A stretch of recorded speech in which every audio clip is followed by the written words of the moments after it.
এবার নির্বাহী ম্যাজিস্ট্রেটের ক্ষমতা পেল বাংলাদেশ সেনাবাহিনী। আজ রাষ্ট্রপতির আদেশক্রমে জনপ্রশাসন মন্ত্রণালয়ের সিনিয়র সহকারী সচিব জেতি প্রুর সই করা এক প্রজ্ঞাপনে এ তথ্য জানানো হয়। প্রজ্ঞাপন জারির তারিখ থেকে পরবর্তী 60 দিনের জন্য এ ক্ষমতা বহাল থাকবে। প্রজ্ঞাপনে বলা হয়, ফৌজদারি দণ্ডবিধির 1898-এর 12-এর 1 ধারা অনুযায়ী বাংলাদেশ সেনাবাহিনীর কমিশনপ্রাপ্ত কর্মকর্তাদের নির্বাহী ম্যাজিস্ট্রেটের ক্ষমতা দেয়া হলো।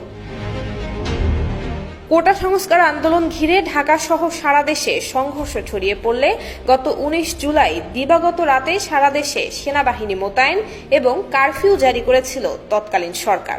এরপর ছাত্র জনতার গণ অভ্যুত্থানে গত 5 আগস্ট পতন হয় আওয়ামী লীগ সরকারের। 3 দিনের মাথায় 8 আগস্ট শান্তিতে নোবেল বিজয়ী অর্থনীতিবিদ ডক্টর মোহাম্মদ ইউনূসের নেতৃত্বে গঠিত হয় অন্তর্বর্তীকালীন সরকার। বিদ্যমান পরিস্থিতিতে এখনও সারা দেশে মোতায়েন রয়েছে সেনাবাহিনী। বাংলাদেশ সেনাবাহিনীকে 2 মাসের মতো ম্যাজিস্ট্রেসি ক্ষমতা দেওয়ার বিষয়ে জানতে চাইলে আন্তঃবাহিনী জনসংযোগ পরিদপ্তর পরিচালক লেফটেন্যান্ট কর্নেল সামিউদ্দৌলা চৌধুরী জানান, এ ঘটনা সত্য। এর আগে সারা দেশে নিম্ন আদালতের 31 জন বিচারককে পদোন্নতি দিয়েছে সরকার। এর মধ্যে 6 জন অতিরিক্ত জেলা জজকে জেলা জজ এবং 23 জন যুগ্ম জেলা জজকে অতিরিক্ত জেলা জজ এবং 2 জন সিনিয়র সহকারী জজকে যুগ্ম জেলা জজ পদে পদোন্নতি দেওয়া হয়েছে।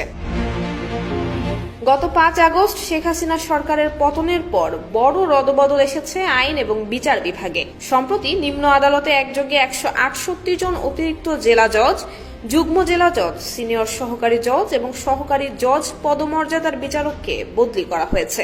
বদলি হওয়া বিচারকদের মধ্যে সিনিয়র সহকারী জজ এবং সহকারী জজ পদমর্যাদার 114 জন এবং 47 জন অতিরিক্ত জেলা জজ এবং 7 জন যুগ্ম জেলা জজ রয়েছেন। এ বিষয়ে বিচার এবং সংসদ বিষয়ক মন্ত্রণালয়ের আইন এবং বিচার বিভাগ থেকে পৃথক পৃথক প্রজ্ঞাপন জারি করা হয়।